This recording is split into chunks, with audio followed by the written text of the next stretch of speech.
love this town. I love this town. I love this town. You know what I love about this town is actually you. Everyone in it has got these massive souls.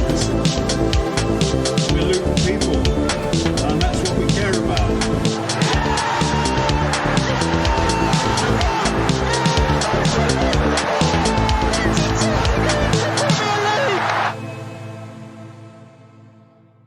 Hello everyone, welcome along to another episode of the Luton Town Supporters Trust podcast. I'm Kev, your host as ever for the Manchester United away preview episode.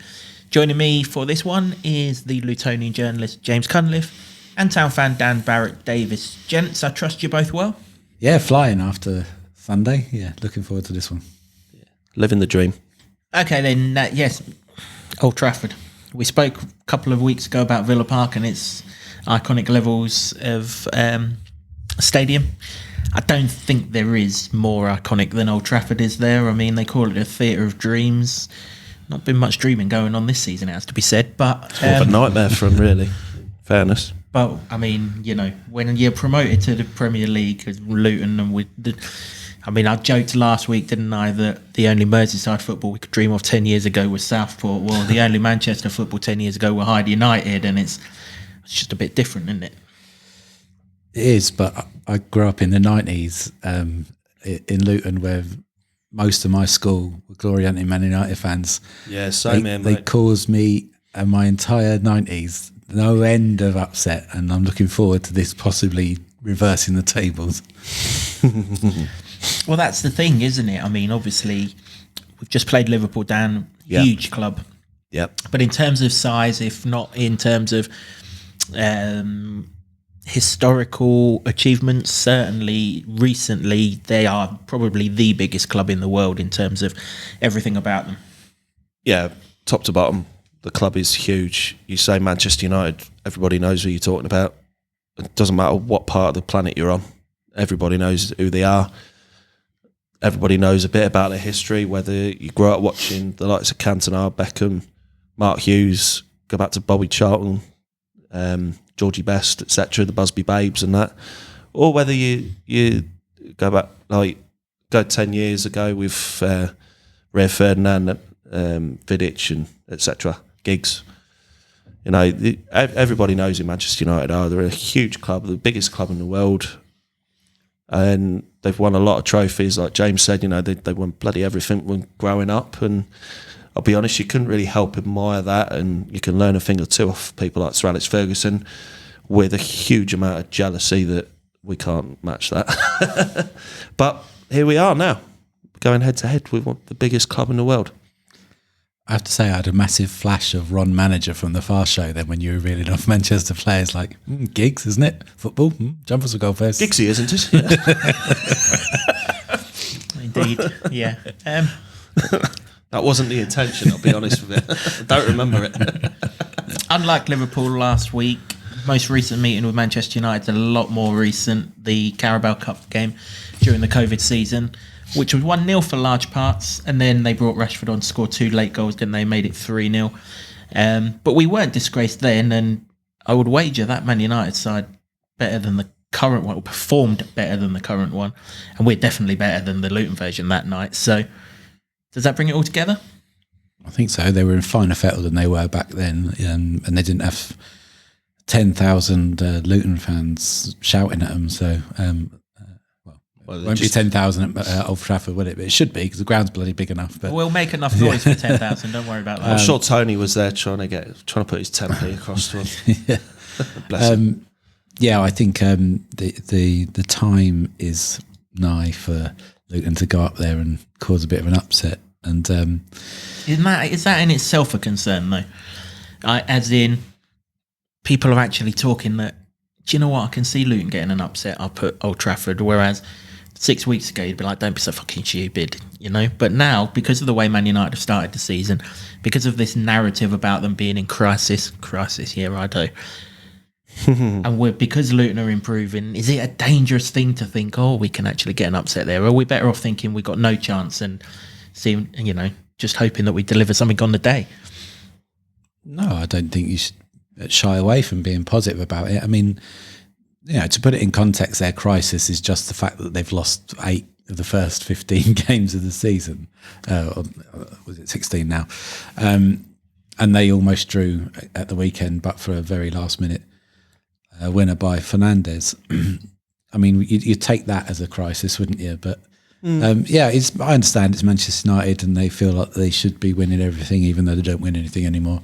But if they're that inconsistent at the moment and you're going up there, I think why not? I think Luton in the Championship dispensed with many a manager because there was teams in the Championship thought they shouldn't be losing to teams like Luton. And there's a phrase we keep hearing. I'd wager if something happens up there and there is a shock, that's the end of Ten Hag. Before we get smashed to pieces in the comments, if you're watching this podcast for the first time, James's memory is shite. It's a regular thing, and we know you won the Carabao Cup last season. They haven't started the season well, though, have they? No. I mean, it's not crisis. That word is absolute bollocks. But they're not playing good football. And as a neutral or as a Luton fan, it's hard to judge them because whenever you watch them on television, it's Man United TV on Sky, isn't it? It's Gary Neville, or if they're on BT, it's Rio Ferdinand, who are basically public address announcers for Manchester United. So it's hard to kind of get in much the same way that anyone who watched the Liverpool game on Sky had Jamie Carragher to put up with for a couple of hours. It's kind of hard to gauge just how bad it is. But when you look at their results, particularly sort of 3 games stand out really. The Wolves game right at the start where they were atrocious, and obviously if VAR worked, then they'd have probably only come out of that with a draw. They've lost at home to Palace, which is a mighty good achievement. And they needed 2 late Scott McTominay goals, I think they were, to beat Brentford, all 3 at Old Trafford. Right, yeah. Doesn't seem like it's the daunting, all-encompassing fortress that it used to be. No, and I think most Manchester United supporters would be well aware of the fact that Old Trafford isn't as daunting a prospect as, like you say, as it once was. I think, with football clubs, we talk a lot about transition periods, and I think there's one with Ten Hag. I think they've had a lot of these transition periods since Fergie retired in the last 10 years, and I do mean that, genuinely mean that, because they had it with Mourinho. I'm not going to reel them all off, but Van Gaal, Solskjaer, etc. and whatnot. You're not, but you just have. Well, did I? Was that all of them? You missed Moyes. Football A, isn't it? Jumpers for goalposts. Yeah. Small boys in the park. Yeah. 1-2. Poor old David Moyes, we've already come up against him this season. How have you forgotten him so quickly? The same reason everyone's forgotten him in a Man United spell. Well, he was supposed to have a 6-year spell, wasn't he? Done all right financially, I think, out of that. There's a lot of people have. But no, going back to it, I mean, Ten Hag's been there, a year and a bit, and you sort of think that by now we should be seeing something, what they're trying to do. Can't really see it at the moment, and I don't know whether that's down to buying the wrong type of players or buying players they thought they were getting and haven't quite turned out that way, or whether things haven't gone the way they wanted them to. And like you say, they've come up short a few times. They've relied on late winners, which back in the Fergie era was a pretty dumb thing because he always used to let other teams have the ball and they'd just soak it up and then they'd just go right off you go, counter attack, last 15 minutes, win the game. And he was a master at that. I'm not really quite sure what Ten Hag's trying to do. Call me naive if you want, don't care. But I don't see a lot in this United side. Some weeks they look world class, and then other weeks they look absolute dog shit. And there isn't really a balance. There isn't really a balance where you sort of think, well, okay, United played well today, probably should have won or whatever. Or, it's either the really good or that absolute rubbish. And we can use that to our advantage. You use the term silence the home fans. I've been at Old Trafford. Could hear Ferguson chewing from the other side. Yeah. I'll leave that there. I'm going to get slated in the comments already. I'll leave Alan Shearer to use the word naive, not me. One thing they do know is how to spunk an awful lot of money on not very much. It's basically what I just said without saying it, Kev. Well, it's true, isn't it? The best part of 90 million on Anthony. Yeah. I mean... No goals, no assists. No nothing. 72 million on potential of Højlund up front again. The Rasmus, he's named after a rock band, isn't he? Nothing. 60 million on Mason Mount. Again, yet to produce anything. 50 million on a goalkeeper who, until the last couple of weeks, can't keep. Again. 60 million on Casemiro, who's pretty past it. I mean, that's 300 million, and that's only half of the side. It's frightening. I mean, he hasn't really got a leg to stand on if he is sacked after this game, has he? I think as much as we laud Luton for their ability to pick out players and sign them and turn and polish a rough diamond, I think that they haven't really got, and it's not just me saying this, I think this is Gary Neville that said this as well, they don't seem to have a cohesive transfer policy that brings in players that work for a particular style of football. It's just like, oh, Casemiro's free, we can get him, bring him in, he play for Real Madrid. It's almost like a Real Madrid Galacticos mindset, except obviously not players on the up of their career, they're going the other way.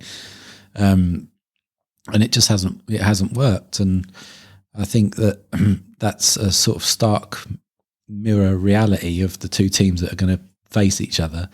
That Luton do have a very cohesive transfer policy, and you can mock it all you like, but it's working for that club, and it's not in the other way for Man United. And these are all little things that cause unrest, and they can build up, and their start hasn't been great. They've lost more games than they have for 50, 60, it was the 60s, in the early 60s, they were last this bad at the start of a season.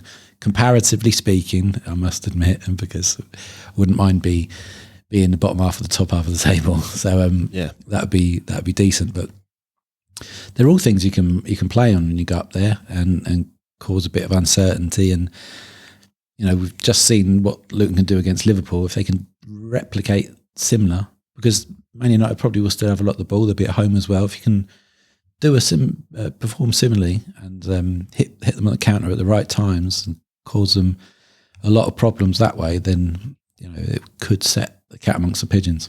Yep. We're recording this podcast before Man United play in Copenhagen on Wednesday night, so we can get this out to you with as much sort of notice as we can. So we don't actually know how they've got on in the Champions League, but it can't be a bad thing that they're playing on Wednesday night and then playing again on Saturday afternoon. It's not something that they're necessarily used to. They don't play Saturday 3 o'clock very often, do they? No, they don't. And to be honest, we haven't this season either. I mean, living in the Midlands, it's a pain in the arse having 4:30 kickoffs on a Sunday and then trying to get home in time and then up for work and whatnot. It's a bit of a hardship. So God knows how they deal with it, with a couple of days rest and a couple of days of playing football to prepare for another game of football. Especially if you go with the old adage that they all have to travel from Surrey. And Does any of them want to lift on the way up? I knew I forgot my violin for some reason. Crimea River. Absolutely. Some of it. Yeah, I mean, if they want to know what a crisis is, have a look at the Trouble at the Top documentary, just for a start. Yep. Yeah, and then that's before you even get lobbed out the league for doing stuff that wasn't. Yeah. And Tony still had grey hair back then. Did wonderful moustache though. Yeah. Lovely touch. Nothing changes. You sound like Mike Bassett now. Last week, James, we struggled to pick just 3 opposition players who could cause a threat. This week, we're struggling to pick 3 who can cause us a threat. Some of that is because of the regular rotation that Ten Hag seems to be going through, which I guess is a sign that he's not happy with how his team are going. But one man who's a permanent fixture in this side is their captain, who comes under for an awful lot of criticism from former Man United players for his captaincy, and that's Bruno Fernandes. I think it was Roy Keane after the Manchester derby said he shouldn't be captain, shouldn't be anywhere near the captaincy and everything like that. But actually, when you look at his numbers, forget his captaincy or anything like that, I think he's played 200 appearances again prior to the Champions League game in Copenhagen. 122 goal involvements. That's better than one every other game. I mean, 67 goals, 55 assists. That's a footballer in anyone's language, that. Yeah, he's a real threat. His quality when he's got the ball at his feet. I think Roy Keane just can't stand his wailing and play acting and petulance, and it isn't really captain material that we know of anything to do with captains. You wouldn't stick him up against Kevin Nichols and go, right, Bruno's the man for the job, would you? It's not the same thing, but no. undoubted quality. He's a main player for Portugal as well in the national setup. So he is one player that you've got to stop. But because of that petulance, really, there's something you can really do there to wind him up, I think. And Hello, Tom. Yeah, and it doesn't even have to be shithousery, although we do like it. It just could be as much as Luton, sorry. Well, Liverpool will wind Liverpool them up, as well, yeah. Luton just really frustrating them by doing what they did against Liverpool. Yeah. Apparently we're wrestlers. Wrestlers? Yeah. Well, that's Mr. Klopp's interpretation of it. So Canate, though. All of these ones that kind of question Fernandez's captaincy, they never say who should be, though, do they? It's like, oh, we shouldn't be captain. Well, someone's got to be. I think the only one that can run in close is Rashford because he's Manchester United through and through, isn't he? Yeah, but even then, I wouldn't have said he's a leader as such. He's an ambassador for a lot of things outside of football, and he's a fantastic player, but I don't think he's quite captain material. Well, let's come on to Marcus Rashford. We're assuming that Marcus Rashford's going to play, but obviously fallen out of favour after he larged it up on his birthday after the Manchester derby the other week. I mean, let's be fair, if anyone's entitled to a night out, it's the bloke who's basically run the country for the last 3 years, isn't it? And Very true. And that's pretty much what he's done, Hopefully he's got no goals in him at the weekend. I think his stats this season are really, really bad for someone as good. But yeah, he played for England the other week and he looked really, really good, didn't he, against Italy? So let's hope we get the struggling Man United version rather than the good England version. Yeah, for our purposes, definitely. Manchester United fans watching this will think different, and rightly so, because he's their player. But yeah, Rashford he's one of them players, and his quality is quick. He can run at people, he can cause problems. And that's why we've picked him out as one of their three main threats, because let's face it, he is. He's not a bad player. I nearly said best of a bad bunch, but he really isn't. He's just head and shoulders above most, if not all, of the Manchester United players. And of course, it was him that scored those 2 goals in that Carabao Cup game down here a few seasons ago. So he kind of has previous against us, but he's going to be out against Kabore, who's just assuming he plays on that left wing, which that's generally where he operates from. Kabore's just had his best game in the Luton shirt, so hopefully, if the Rashford threat is there, he can nullify it as much as possible. Yeah, well, that's the hope, isn't it? Now that Kabore's put in that performance against Liverpool and set that bar so high, then if you can do that against Liverpool's players that probably are consistently better than Man United at the moment, then you've got half a chance. I think he is a talent, Rashford, and obviously his work off the field is absolutely exemplary. I don't like crediting Manchester United players at all, but what he done there is a damn sight better than all the gobshites in 10 Downing Street have done for the last 13 years. So big up to Rashford for putting food in kids' bellies. That's a proper fella, that is. But on the pitch with the ball, he's got obviously a lovely turn of pace, good shot. Can dip his shoulder, a nice little step over, can get you away and create that space. So has got to watch that. But you've got to give him credit for what he did against Liverpool, and think that if Rashford's not getting the service or they're not playing to his strengths, that he can keep tabs on him. Yeah, indeed. As I say, just looking at this Man United side, it is difficult to pick out a third threat from statistics. I mean, we must hasten to add that Luton and Man United have played an awful lot to get at the same time this season, so Luton fans aren't naturally going to see every Man United game. But from statistics, it's probably Scott McTominay who's the other danger. I mean, he scored those goals against Brentford, didn't he, to turn that game on its head. Yeah. Scored an awful lot of goals for Scotland in the last 12 months or whatever as well. So in a team that might not have as many out-and-out threats as they once did, he's one that we'd have to just make sure we know where he is at all times. Yeah, I mean, the old jokes used to get made when Fred was there, like the McFred midfield sort of thing, and sort of it's probably a mockery because like United fans would have been used to the likes of Keane, Scholes, and all them types of players in years gone by, and he probably isn't as good as what those guys were in their heyday. But he's no doubt. Yeah. There isn't much doubt, is there? But he's he's Scotland's main outlet, main threat, and no disrespect to Scotland at all. They're going all right at the moment. Scotland, I mean, he's doing well, and he's a huge part of that. And for all the faults that Manchester United have, he really is one of the positive ones, and I think he's one of those that gets it. What Manchester United is and all about. And he works hard. He's not going to be the most gifted midfielder in the world, but he makes up with it with heart and passion and desire.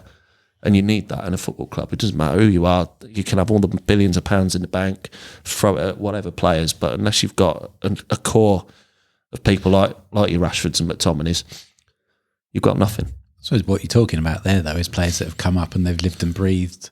Yeah, Man United, a bit like Mengi did. Up until recently, they bleed red, white, and black, don't they? So where there's other players that have come in and don't quite get it. They don't.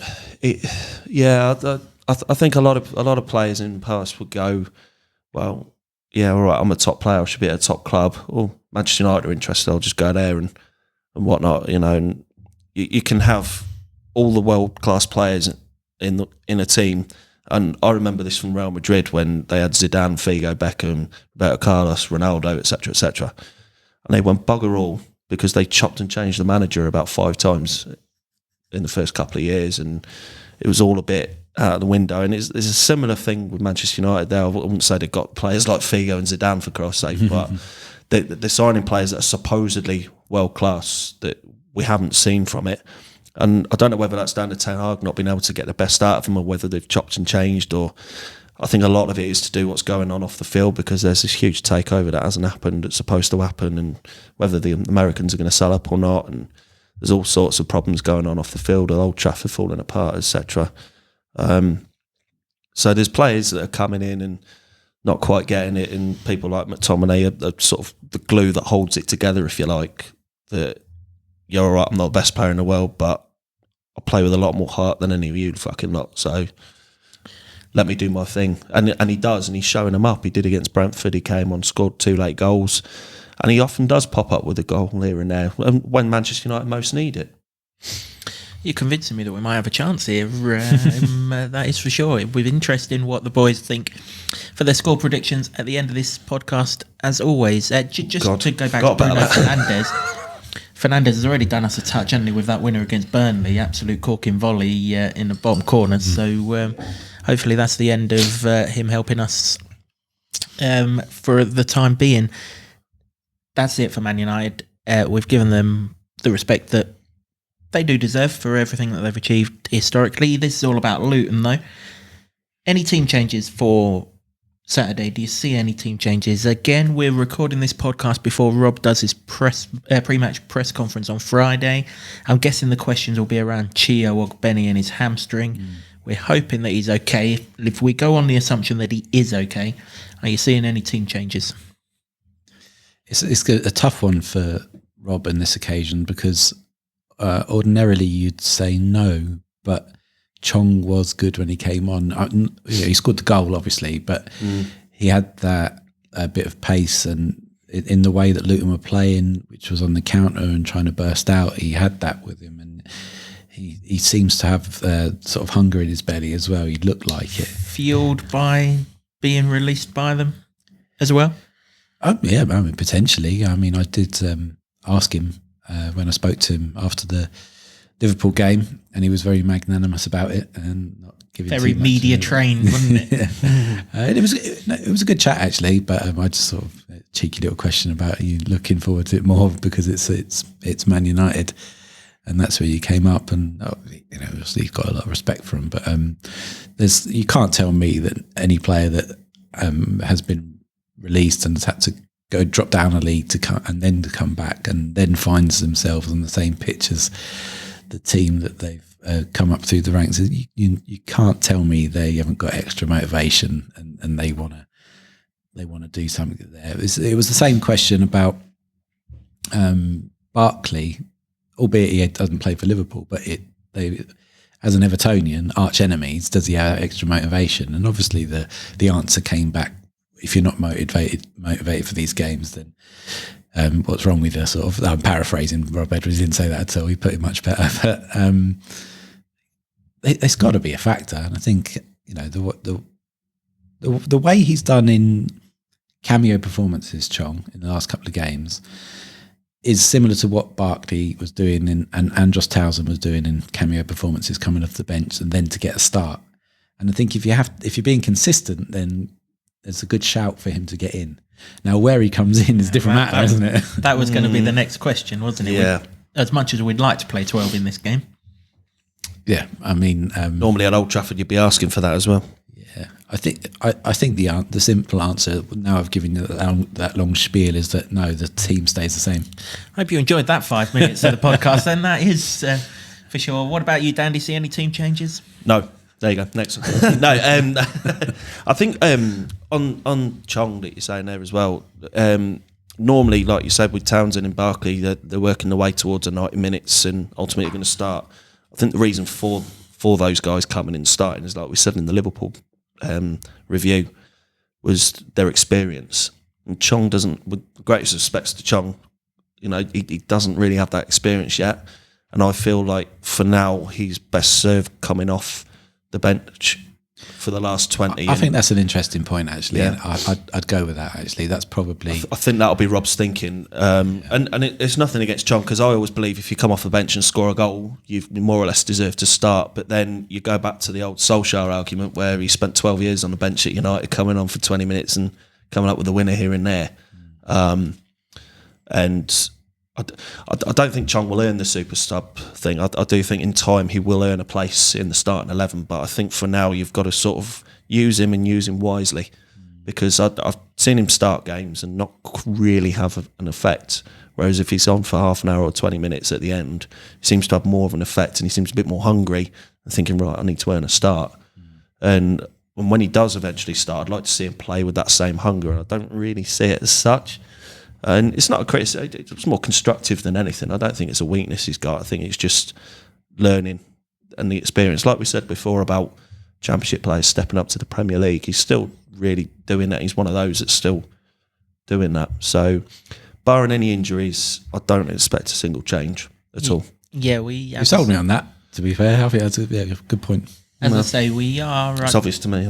We are unaware of...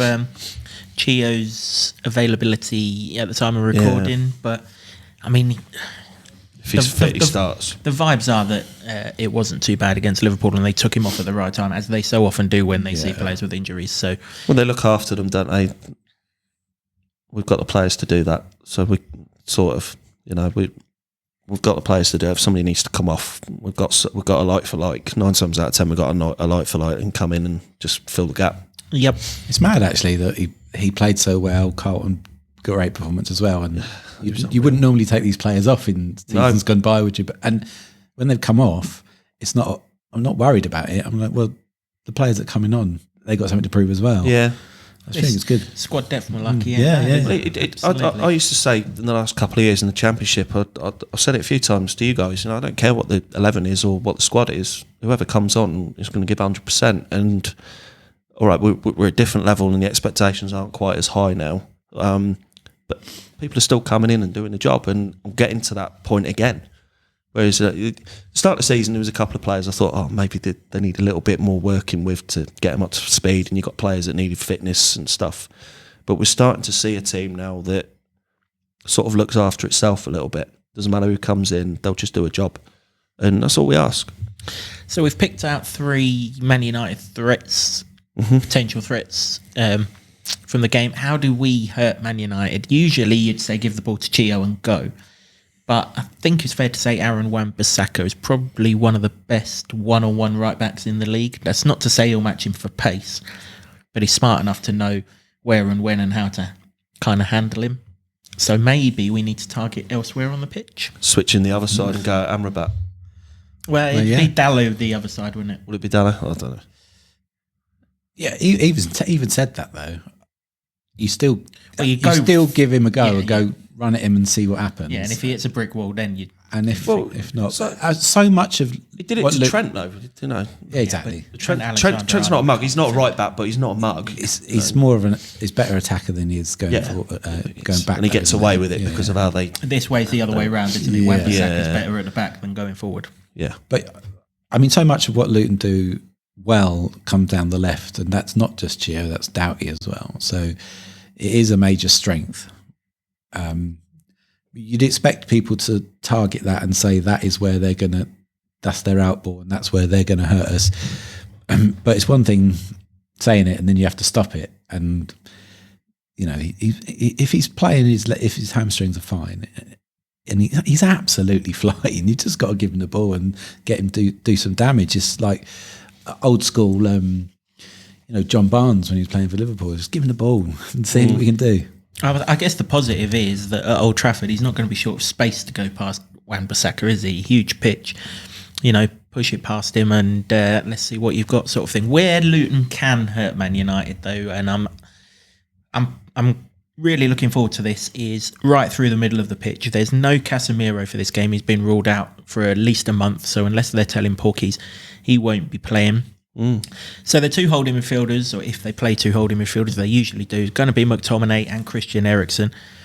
Fair play to Christian Eriksen for still being on a football pitch after what happened to him. Still being around at all. Yeah, absolutely. You wouldn't know that he went through that as well. It was horrible watching that. Full credit to him, but I don't think he's the man to stop Ross Barkley and his marauding runs like the one we saw that set up the goal against Liverpool. He's a 10 more, isn't he? Like creative. I think so. Yeah, but I'm not sure they use him like that. No, he's a holding midfielder because that's all they've got left, isn't it? I mean, last season they had that Sabitzer on loan, didn't they? But he's at Dortmund now. You think back to the games that I referenced earlier, the Wolves game in particular, every single time Cunha picked up the ball in the middle of the park, there was oceans of space for him to run into. And he went, and they just couldn't put the ball in the back of the net, could they? If Barkley gets the ball in those positions and goes, he's going to be at Maguire if Maguire plays. And listen, I'm no physio, but how the hell he finished the Fulham game is beyond me. And then whoever it is alongside him, I mean, Lindelof, Johnny Evans, whoever it is, Barkley's going to get into the kind of areas where Carlton Morris will be like, oh, hello, we're in here. Yeah, exactly. And that's a very good point you make, actually, about exposing them through the middle.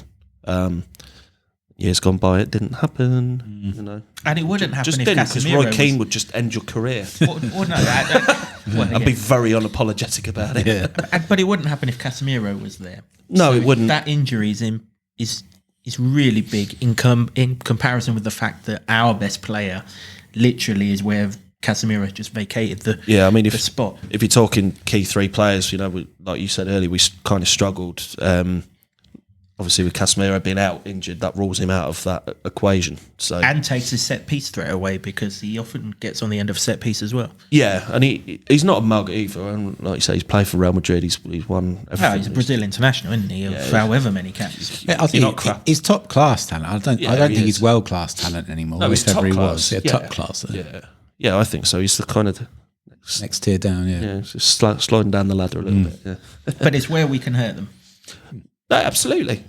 I mean, we saw it against Liverpool. Townsend and Barkley worked together really well, and you've still got Marvellous sort of holding on to the shop in front, sort of behind them, sat in that little hole there, and that should counter any threat they may pose through the middle, whether they do or not. I think they're more of a wide attacking.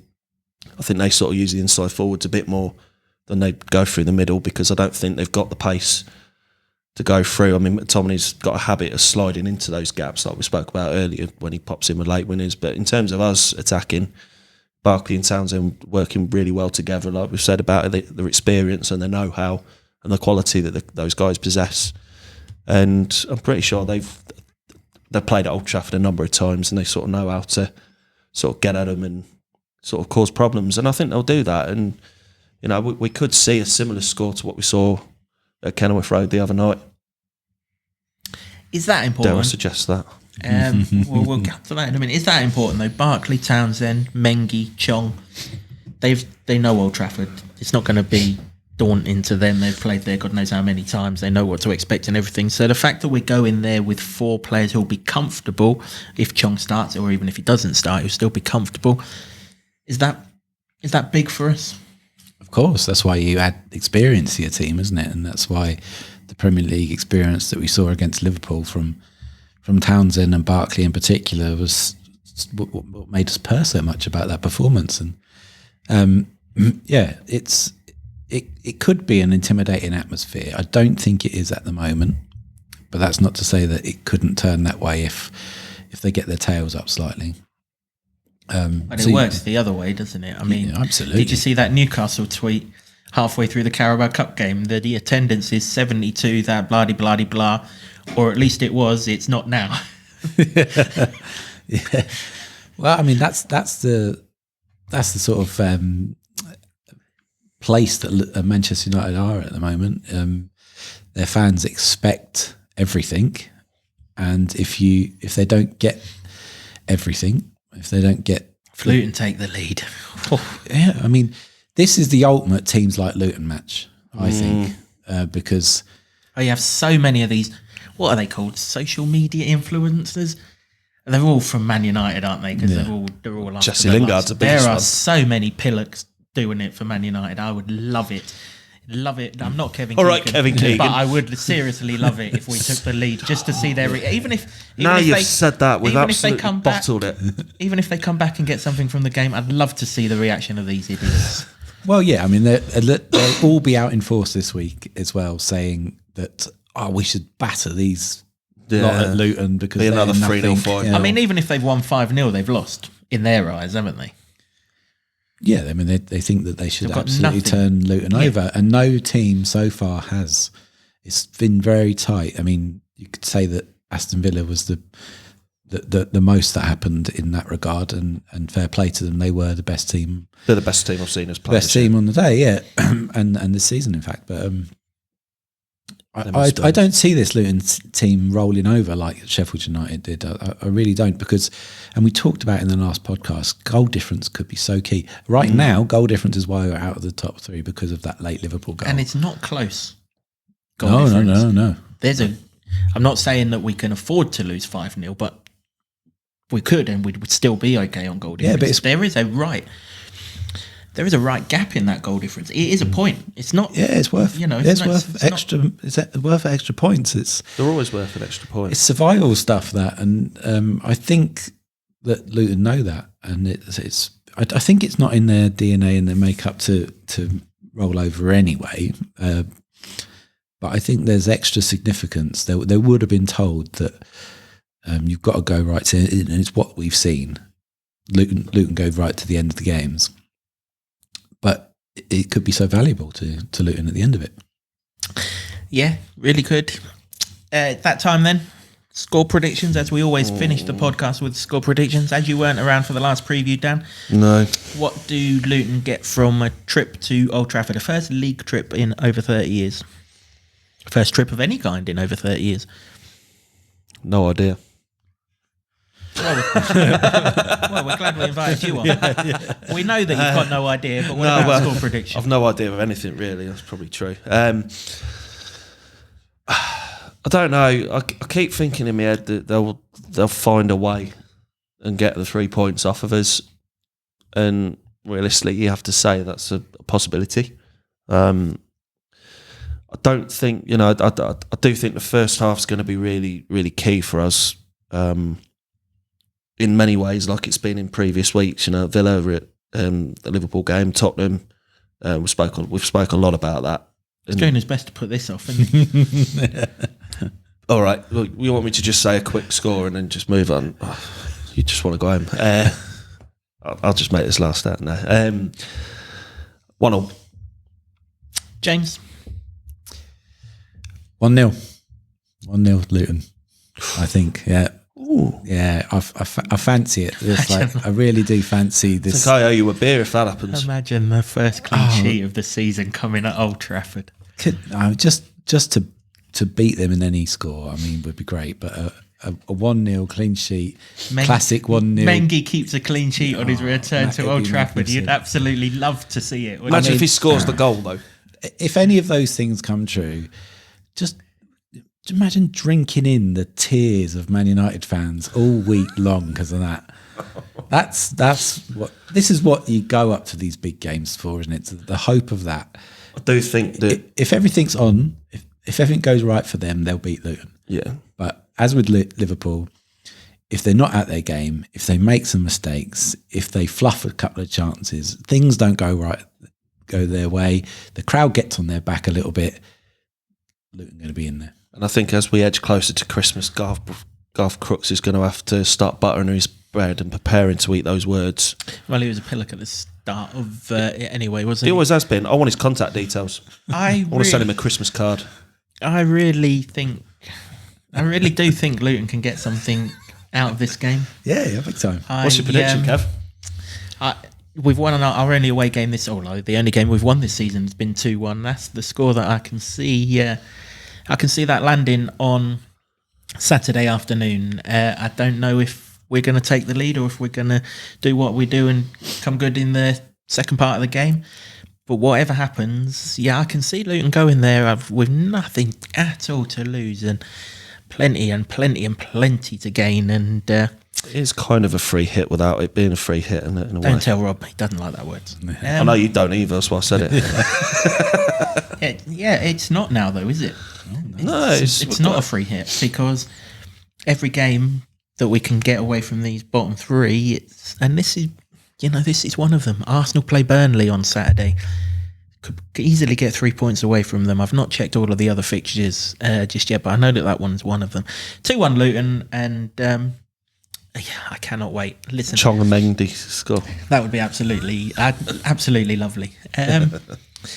Obviously, it's sold out in the Luton end. Could have been sold out 10 times over this one in the Luton end. If you manage to get a ticket for Old Trafford, be loud, be proud. Obviously, we've got plenty of home fans to outsing on Saturday. We will do our very best in the crowd, that is for sure. The boys will do absolutely everything that they can on the pitch, and it promises to be one of those cracking away days. That is for sure.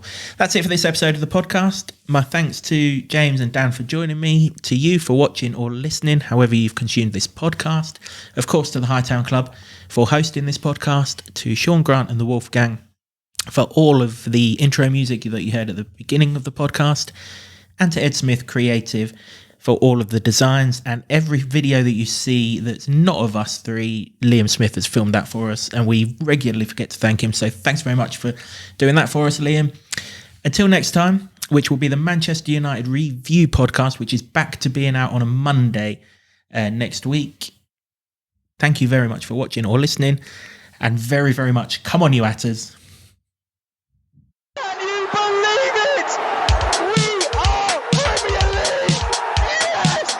This town. I love this town. I love this town. You know what I love about this town is actually you. Everyone in it has got these massive souls. We're Luton people.